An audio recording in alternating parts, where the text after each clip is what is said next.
EB3 unskilled immigrant visa সত্যিই কি অনেক টাকা লাগে?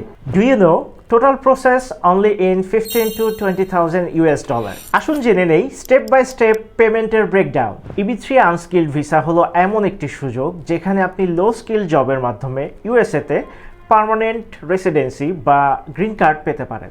EB3 আনস্কিল্ড ভিসা নিয়ে আমরা যারা কাজ করি তারা জানি এটা কোনো শর্টকাট প্রসেস না। এখানে সময় লাগে, কমিটমেন্ট লাগে এবং সেই সাথে ইনভেস্টমেন্টও লাগে। কিন্তু বড় কথা হলো এই টাকা একসাথে দিতে হয় না। অনেকেই প্রশ্ন করেন EB3 ভিসা করতে কি আসলেই অনেক টাকা লাগে? আবার কেউ বলেন আরে ভাই এত টাকা কোথায় পাবো?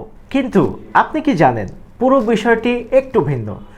টাকা তো লাগেই, তবে সেটা একসাথে না, প্রতিটা স্টেপের পেছনেই কারণ আছে।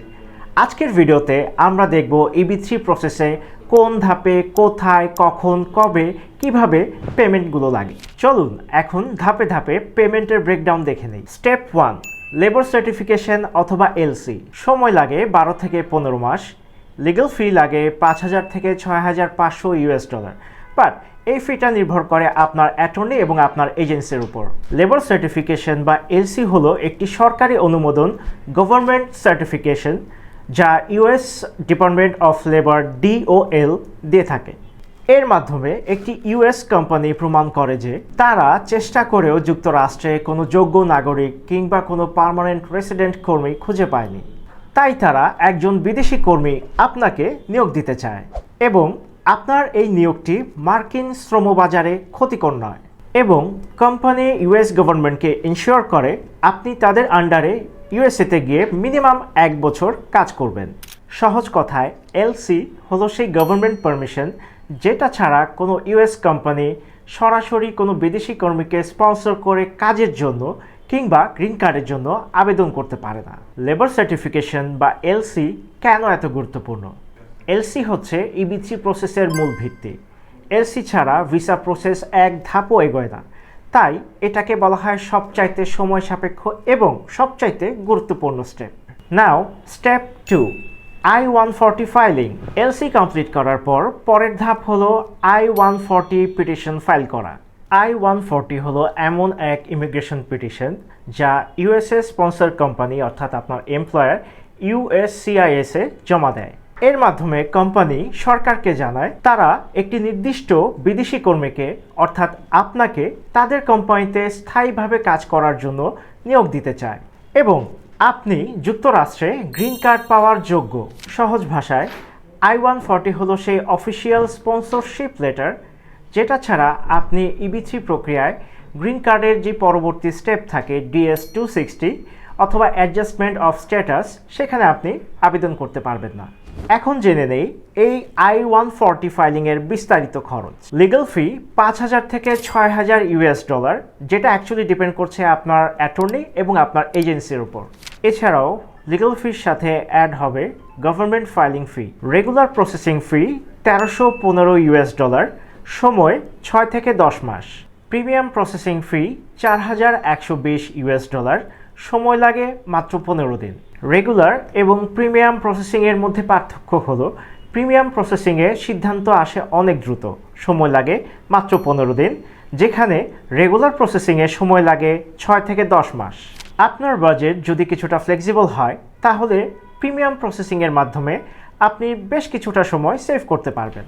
তাই আমরা সাজেস্ট করি প্রিমিয়াম প্রসেসটাই বেছে নেওয়ার জন্য। নাও স্টেপ নাম্বার 3, DS-260 অথবা ভিসা অ্যাপ্লিকেশন।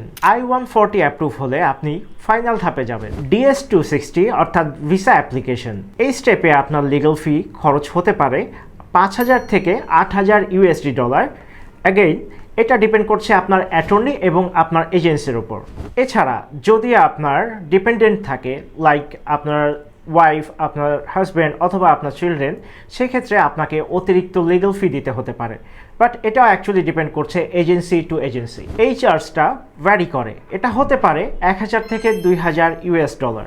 DS-260 ফাইলিংয়ের সাথে অ্যাম্বাসি ফি অ্যাড হয়, যেটা 345 USD পার পারসন এবং এটা ফাইলিংয়ের শুরুতেই দিয়ে দিতে হয়। DS-260 ফর্মে যেসব ইনফরমেশন লাগে, অ্যাপ্লিকেন্ট ও তার স্পাউসের সম্পূর্ণ ডিটেলস, 16 বছরের পর থেকে যাবতীয় ট্রাভেল হিস্ট্রি, শিক্ষাগত যোগ্যতা বা এডুকেশন কোয়ালিফিকেশন, ঠিকানা সম্পর্কিত সব তথ্য কিংবা address history. DS-260 form submit করার পরে ন্যাশনাল ভিসা সেন্টার NVC থেকে আসে DQ মেইল, যার ফুল মিনিং হচ্ছে ডকুমেন্ট কোয়ালিফিকেশন।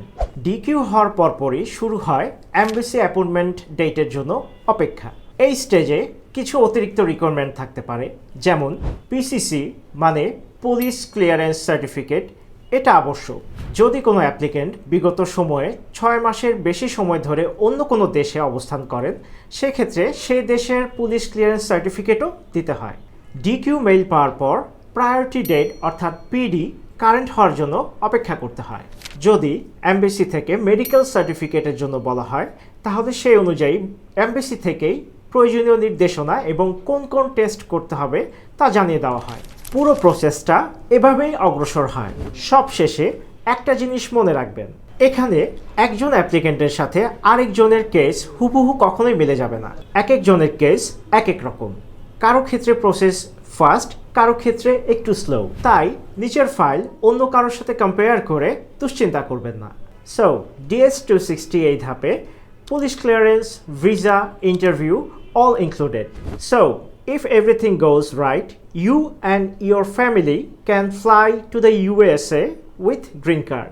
একজন সিঙ্গেল অ্যাপ্লিকেন্টের জন্য পুরো প্রসেসটা মোটামুটি $20,000 মধ্যেই শেষ হয়ে যায়। শুনে হয়তো মনে হতে পারে অনেক টাকা, কিন্তু মনে রাখবেন এটা 3 থেকে 4 বছরের একটা প্রসেস। মানে এই টাকা আপনাকে একবারই দিতে হচ্ছে না, ধাপে ধাপে সময়ের সাথে সাথে পেমেন্ট দিতে হয়, যার জন্য প্রস্তুতি নেওয়া অনেক সহজ।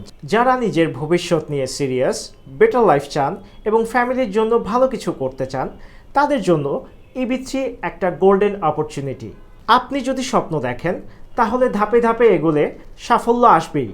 আরও বিস্তারিত জানতে অথবা নিজের প্রোফাইল নিয়ে আলোচনা করতে আজই একটি অ্যাপয়েন্টমেন্ট বুক করুন।